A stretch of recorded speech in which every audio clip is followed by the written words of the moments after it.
Good afternoon. Welcome to the November 4th meeting of the Milledgeville Rotary Club. Please silence your cell phones as Gilbert Sutton comes forward as our Rotarian today to lead us in the prayer, pledge, and four-way test. Dear Heavenly Father and God Almighty, we ask you to bless this event. We ask you to bless the people that's in this event. We ask you to work with us continuously throughout our lives so that we can help people to be better and to help us be better. We ask you to forgive us of all our sins and to continue to work with us daily. We ask all these things in your precious name. Amen. Amen. All right, pledge allegiance. Pledge allegiance to the flag of the United States of America and to the republic for which it stands, one nation, under God, indivisible, with liberty and justice for all. All right, the fun part, the four-way test. First, is it the truth? Second, Is it fair to all concerned? third, Will it build goodwill and better friendships? fourth, Will it be beneficial to all and concerned? what is the fifth? Is it fun? All right, thanks, Gilbert. As you're seated, please remember the cart fund buckets there. Put your loose change in to support Alzheimer's.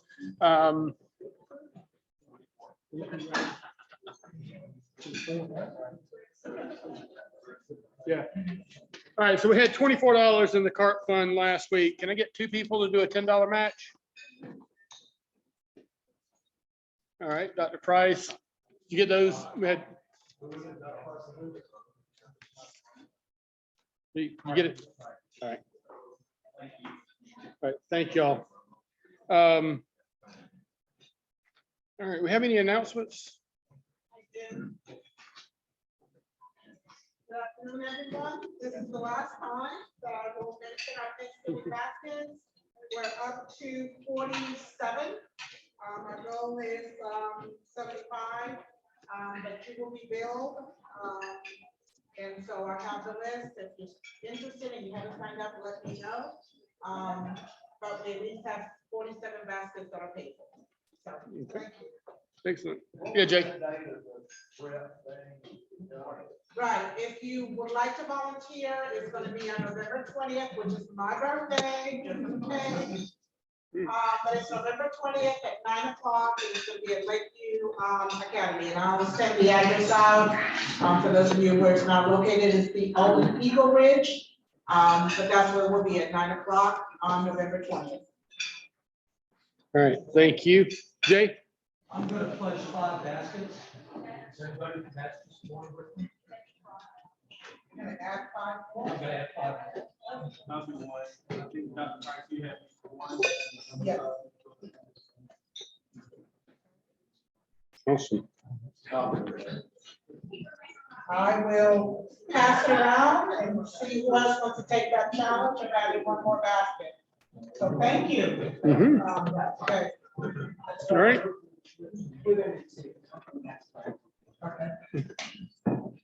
Awesome. Any other announcements? Yeah, Gilbert. Well, first I'd like to say I appreciate everyone that participated and came out throughout the night deal at Central State Hospital. Yeah, we did too. The next event we're supposed to have is M-Day celebration, and that's gonna be on December 7th. We're gonna send out invites to different choirs, different bands, and different groups, to the sororities, to the fraternities, to do a step show, to do parades throughout Milledgeville. It's gonna be spectacular. We're gonna have individuals doing a play called A State of Mind of Central State, the whole 9 yards. So in other words, if you are available on December the 7th, most likely you'll see some flyers. You're here advertising on radio. We're gonna do a big thing out there where we're gonna celebrate people dealing with mental health issues and bring a little bit of the holidays to Central State. We're gonna do float, we're gonna do the whole 9 yards. I'm going to do it, I might even fix that. We're gonna do everything. So to everyone that has choirs, to pastors, to teachers, if you got bands, if you have choirs or anything of that nature, please reach out to us. We'd like you to be a part of that. Thank you, Gilbert. Anyone else? William, do we have anyone on the prayer list? Yeah, we need to keep Randy Stewart on prayer list. He's been on the weather, so he's doing better. Okay. Awesome. And also let's keep Scott Brown. I know we talked about it, but don't forget him. He's still quite the same. All right, we'll do. Thank you. All right, Greg, I'm ready. we'll come forward and do our 50-50. I believe we have a guest. We have two guests. Our first guest is Tony Fraley, who is here with our soon-to-be introduced speaker. We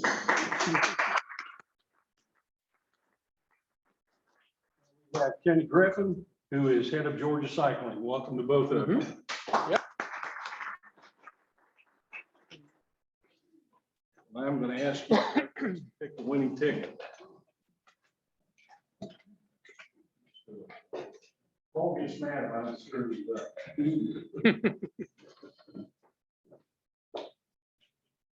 Thanks, sir. All right, ticket ending in 474. Hey, Queen of Hearts, Queen of Hearts. King of Spades. There's your $10 coin. all right. Thank you, sir. Kenny, you want to give everybody a little quick update on what's going on this weekend here in Milledgeville? Hey everybody, Kenny Griffin here. Georgia Cycling Association is a 501c3 nonprofit. We offer youth development programs for kids 6th through 12th grade across the state of Georgia. We use the vehicle of a mountain bike to facilitate that within our programs. The programs start from April 1st and run through Thanksgiving, but this weekend we're bringing our state championship here to Barton Forest on site here, and we'll be bringing in about 4,000 people to the town this weekend to celebrate that final championship race. Thank you. But if you were thinking of going downtown to eat this weekend, you might make other plans. It's going to be pretty busy. All right, well, Aaron, you want to come up and introduce our guests? All right, so today, I think some of you may know Lisa, some may not. I've just started getting to know Lisa myself, but Lisa Shinholster is here. She's promised to be engaging, and she's talking about untapped potential.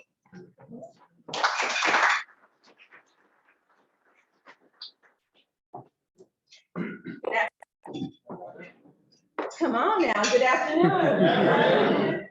This is not a funeral, is it? No, it's not. By show of hands, how many of you were actually born in Baldwin County? So 1, 2, 3, 4, 5, 6, 7, 8. Okay. And that gives some context. I'll do the presentation first. Go back and share the screen.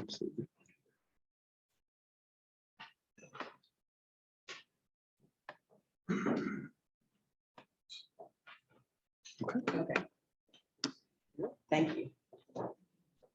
Today, I would like to talk about untapped potential. The bio that you all received on me talk more about my professional, what I do from a professional perspective.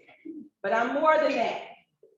I'm a wife, I'm a mother, and recently a mother-in-law.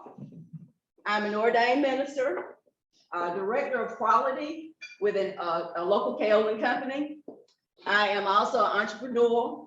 Pastor Fraley and I own 2 transportation services together. Also, we started a nonprofit called Making the Connection. And our goal is to connect people to their passion and resources. I'm involved in the community. The thing that I'm most passionate about, though, is people.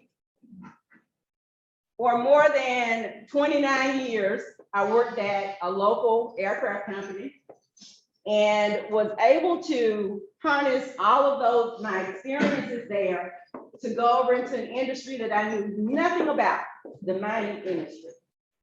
And it was my experiences at the aircraft company that helped mold me and help me tap into my potential.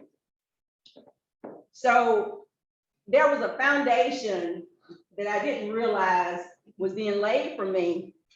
And my goal to help others is when I die, I want to be empty from helping other people. So as the director of quality at the Keller Company, quality is a tool that I use to engage with people. So when I said I'm more than just my profession, it's what can I do on a daily basis to make life better for those that I engage with. How do I do that? As the director of quality and as being in the quality profession for over 30 years, it's all about processes, people, equipment, those elements that make a system. So it's about a system. And whether it be in the home or whether it be in the community, on your job, or in the church, it's all about systems. And when those systems are out of whack, everything is out of whack. So the latest term now is the Great Resignation. And that has to do with people. What I want you to think about as I'm going through this presentation is, are you maximizing the potential with the people that you have? If you own a business, if you manage people, if you engage with people, are you maximizing the potential? I left that company and I was fearful of 29 years because I did not believe that my potential was being maximized.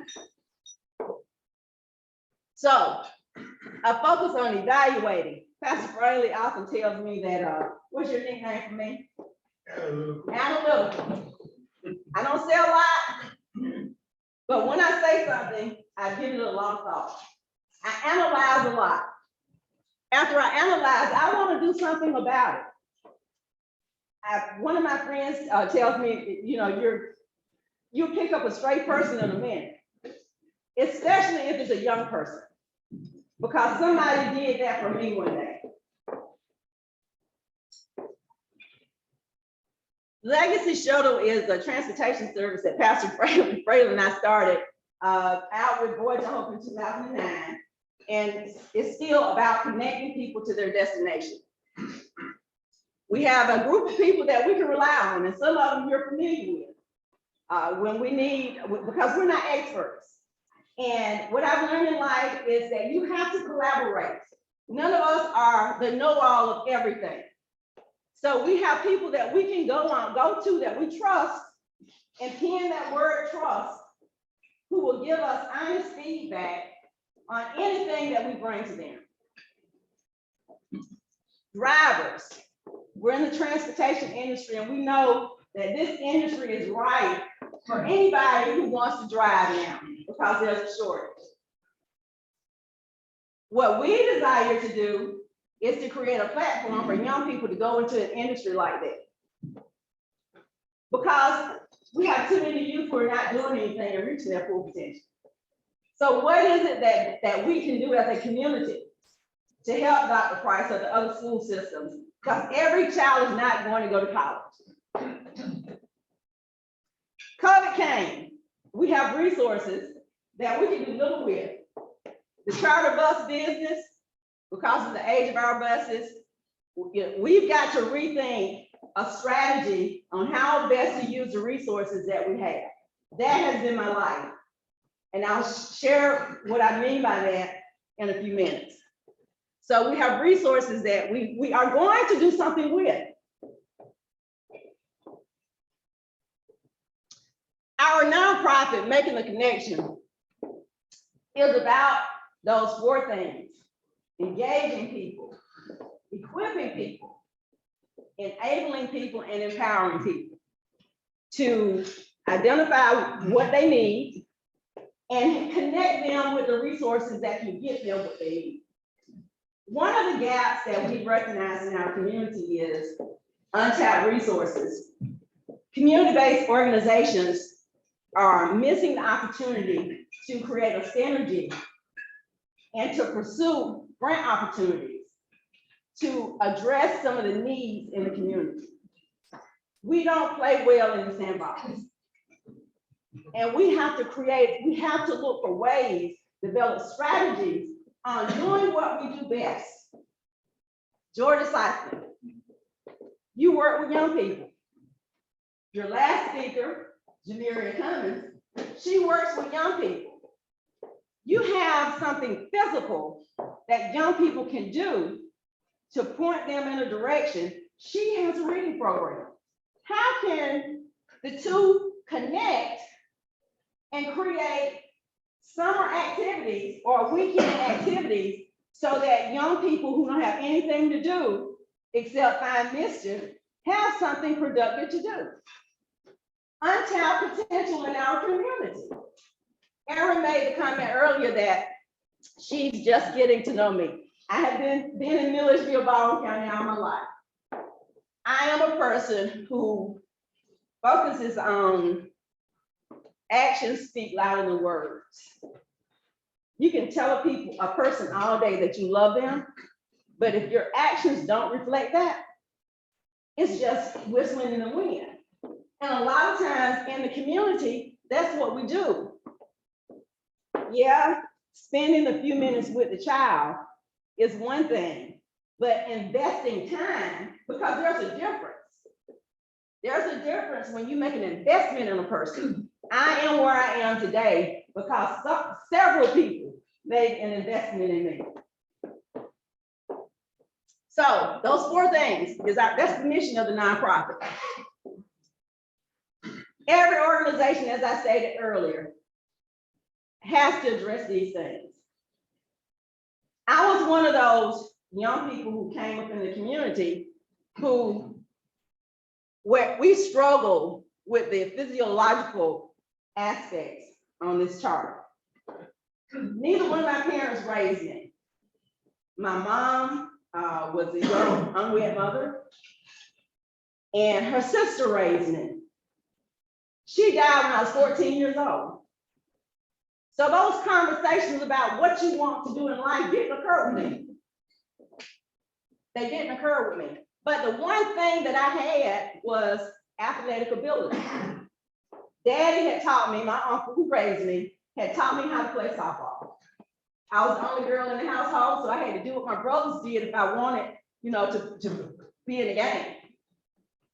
And Daddy and Mama's mantra was, you finish what you start. So I don't care how bad I was at it. If I started the season, I was gonna finish it. But my goal was never to be a person who sat on the bench. I always wanted to be in the game. Always. So love was something that I didn't lack. Because here was someone who didn't have to, in today's vernacular, I would be considered a foster child. I would, because these were my parents raised me. But I did not lack love. I knew at an early age what unconditional love was all about. So it harnessed the need to do and show the same thing that I experienced to others, because neither one of them had to accept that responsibility. Manpower. There are things up here that you can control, and there are things that you can't control. The people portion of it, you can't control. You can control whether a person who engages with you is better off because they engage with you or not. You can control whether you're kind to a person, considerate to a person. And these are things that I, regardless of what kind of day I'm having, I managed 17 people. And my promise was, when I was asked to accept the responsibility, was I learned some good things about managing people. I learned some bad things about managing people. My goal was never to be that person who wouldn't offer me an opportunity, who wouldn't tell me what I needed to do, or if that opportunity didn't exist. That was my goal. In the process, I learned these 4 things, and these are about competencies. There are 4 competencies when it comes to 4 stages of competency. You are unconscious and incompetent. We all are, to some degree. You are unaware of the skill or lack of proficiency. When I accepted the role as QMS manager, there were so many things about that organization that I didn't know in the industry that I asked myself, week 2, what in the hell have I done? Because I was, if you go back to the Maslow's hierarchy of needs, I was at the very lowest level. I was a fish out of water. But I had a culture that allowed me to grow. There wasn't a toxic environment. And that was why I left that other organization. The environment was toxic, and I was being asked to ask my people to do things that I wouldn't do myself. So ethics played in it with me. 2 weeks after I graduated with my master's degree, I had another job. It was time for me to transition out and into something else. The next step is you're conscious, but you're still incompetent. Okay? You know that you need to do something, but you're not confident at it. So I've matured through these levels. This is not just an on-the-job thing. This is with learning people. The same model is again about people, relationships. If we want to tap into potential, we have to learn how to build relationships and not look at it from the standpoint of this is what I need and this is the person that can get it for me. Unconscious and confident. You're performing the skill and it becomes automatic. So at some point on that new job, everything became automatic. And that held true. So Pastor Fred and I have been working together since 1999. And very few people know that when I went to him, I was battling depression. I was seeing a therapist. And Pastor Fred said, "Shinosa, after you take that medicine, the problem still gonna be there. You gotta deal with problems." My way of dealing with the problem was the word of God. I found solace in the word of God to help me through that season of life. And then I became conscious and competent. I just do it. I'm just an engaging person. I don't meet a stranger. Now, I rely on my senses, and if my senses tell me, well, something ain't right about that person, I proceed with caution. But always be kind. Always be open.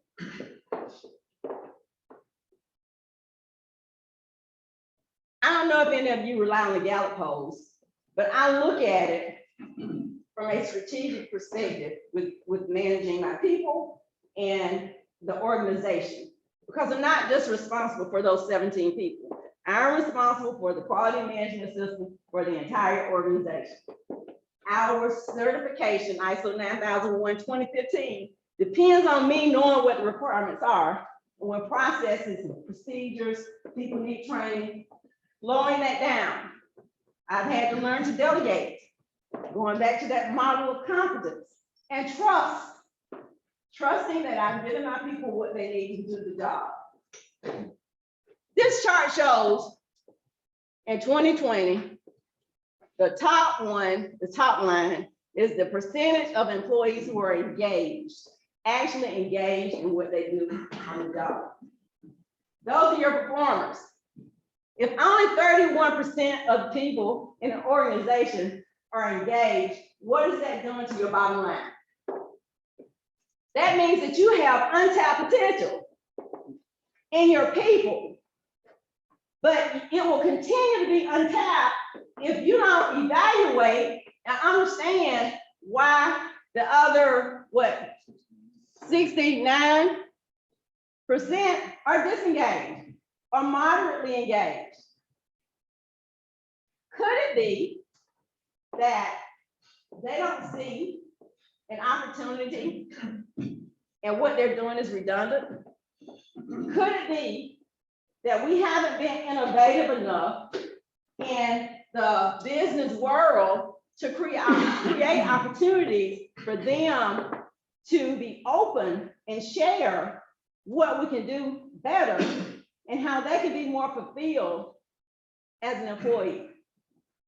Have we asked the question of the people? Do they feel that they matter? Untapped potential, whether it be in the church, whether it be in the community, or whether it be in the business that you own. So these are some other numbers to show you what the trend has been. You know, people were talking about we're losing money. Well, you got a resource. What are you doing with what you have? One of my favorite sayings is, be faithful over a few things, I'll make you rule over many. But if you're not faithful over the few things, because we're stuck like Chuck, how can we manage that? So these are some numbers from Reference USA about Milledgeville and where the percentage of businesses, we have a large percentage of businesses that are 1 to 4 people, larger percentage in Baldwin County based on Reference USA. We have more businesses in Baldwin County. And if those businesses are having problems with getting employees, what are you doing with the ones that you have? What was that? Overworking them. Okay, so how can you restructure your work so that they're not overworked? How are they prioritizing their activities? And if what they're doing really reflecting your bottom line? Now, who are you catering to? Are your customers leaving you because their needs aren't being met? And I ask that question because that's what I have to do. Being responsible for the quality management system, it's always about the customer. So if my people aren't doing what I need for them to do to address the customer need, how do I need to have the conversation with them? Oh, Georgia, okay, it shows that the top, with over 700 employees, is Georgia College, and then Carbon, the hospital, Walmart, and Navison. Where we have organizations that have a lot of employees, but it's not a lot of them. But those organizations with a lot of people, I don't want to go to the hospital and somebody who is serving me is having a bad day. Because they're people too. They are people too. They have bad days too. Don't have a bad day on me. So when we look at what we look like, restaurants, we have a lot of restaurants, which means that we are a service organization, a community.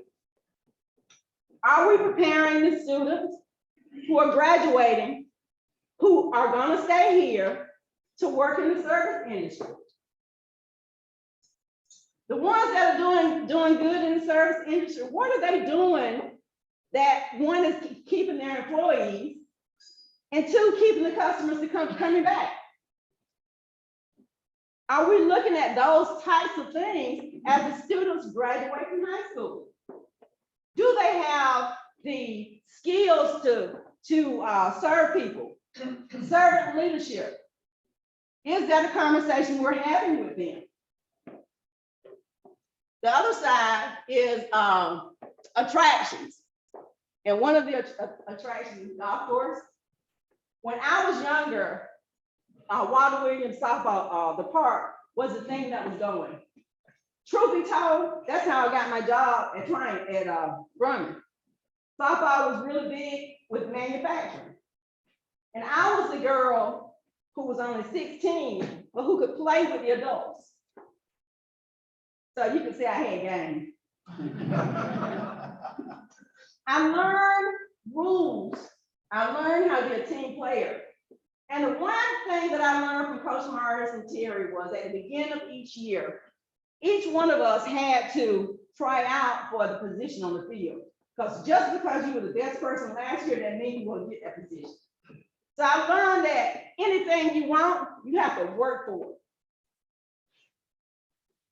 The second part of that is, if you don't beat that person off, and you want to play, you better beat somebody else off, because we're not just going to give you the position because we like you.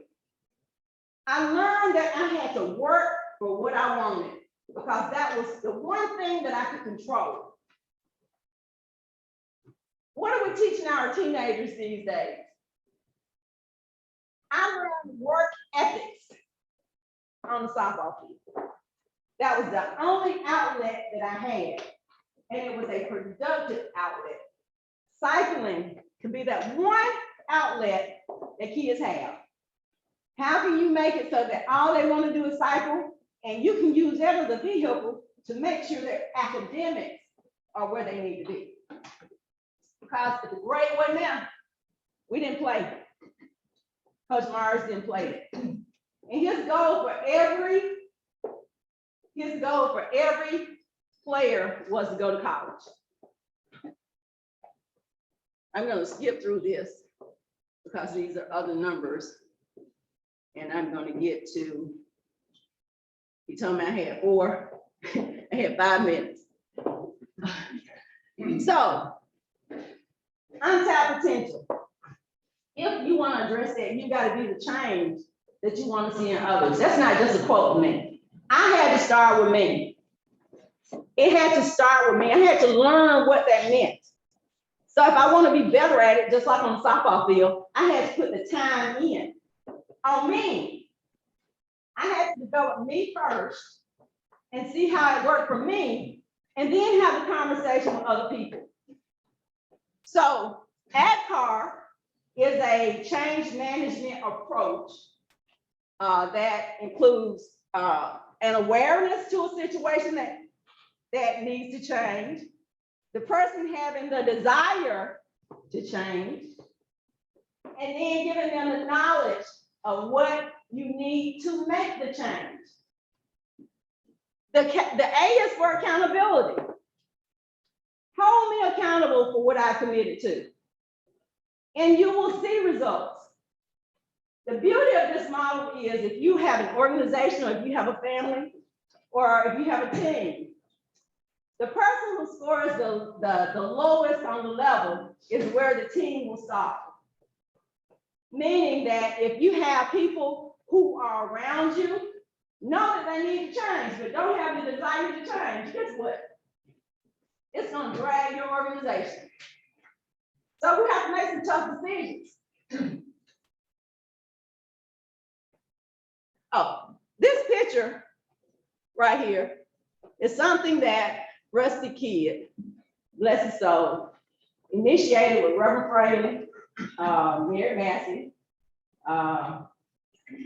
David Sinclair, and it was a community-based transformation conversation.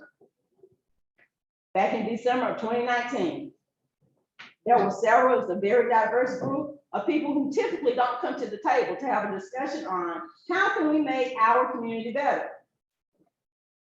The one thing that stood out in that discussion was that we do not offer opportunities for our children when they graduate to stay here at home. Unless we do something to change, that's not going to change. As a result of being in the corporate world, I had a chance to travel all the way to Japan. For me, that was an eye-opener. Possibilities are there.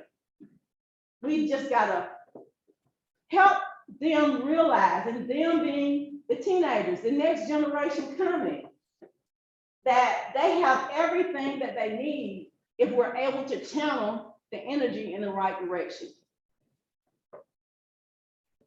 Trust. Patrick Lencioni talks about the 5 behaviors of a cohesive team. Trust is at the bottom of that. If you don't have trust, you don't have anything. I learned trust with Pastor Fraley. He and I still butt heads because he said, Lisa, get out the book, because he has the application. But now this is what the book says. So we have to reach a middle ground. We are able to have conflict, healthy conflict with each other, and not hate each other's guts afterward. Because we respect each other's opinion. We do a terrible job of that in the community. We cannot have conflict and be okay with each other afterward.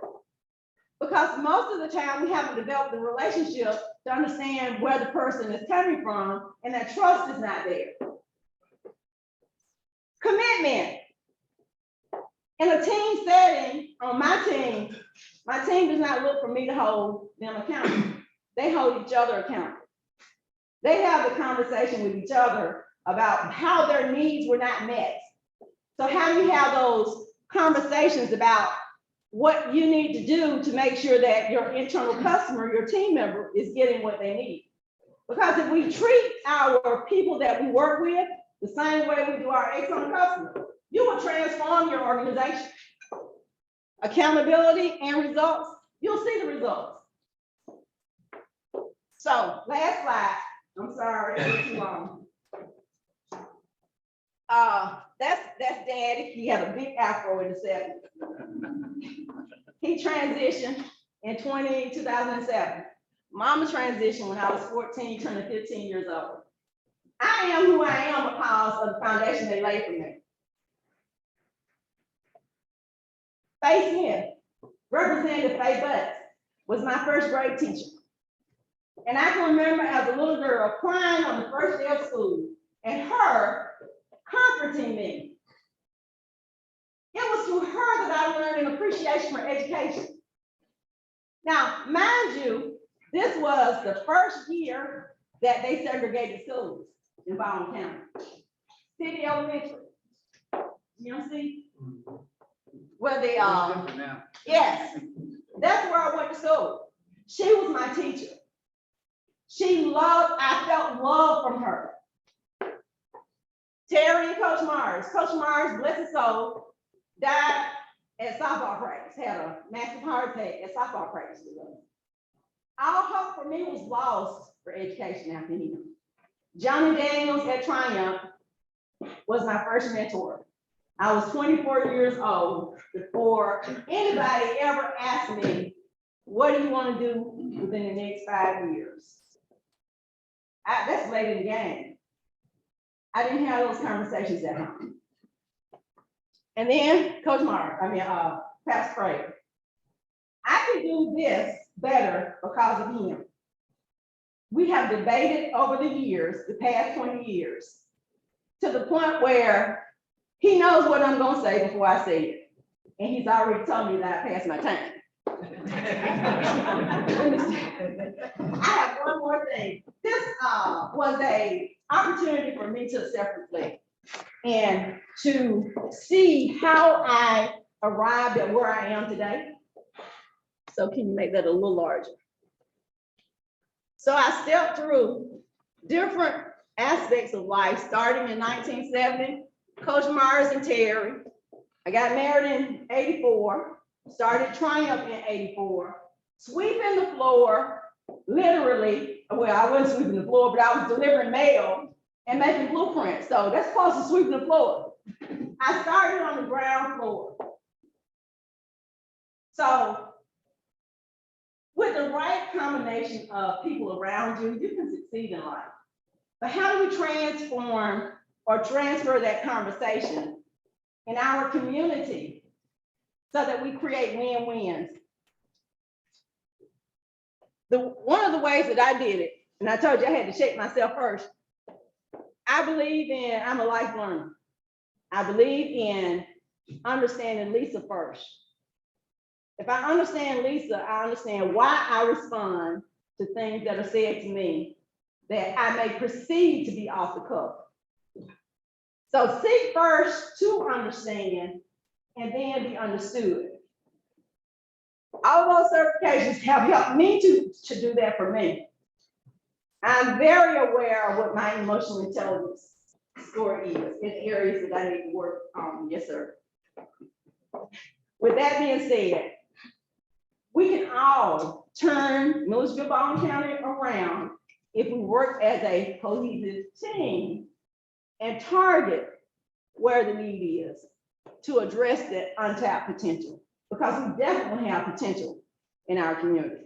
The school system can't do it by themselves. The community has to step up and do it. The organizations that already exist have to start collaborating and looking for synergy to get a greater outcome. Thank you.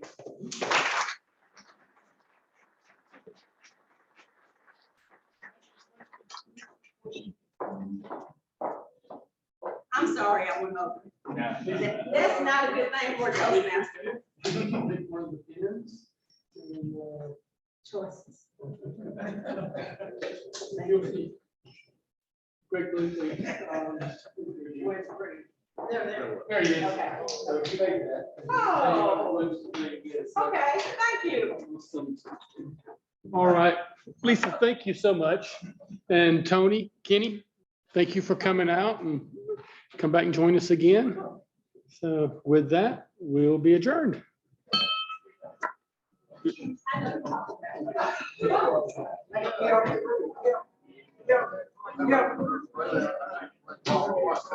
Yeah.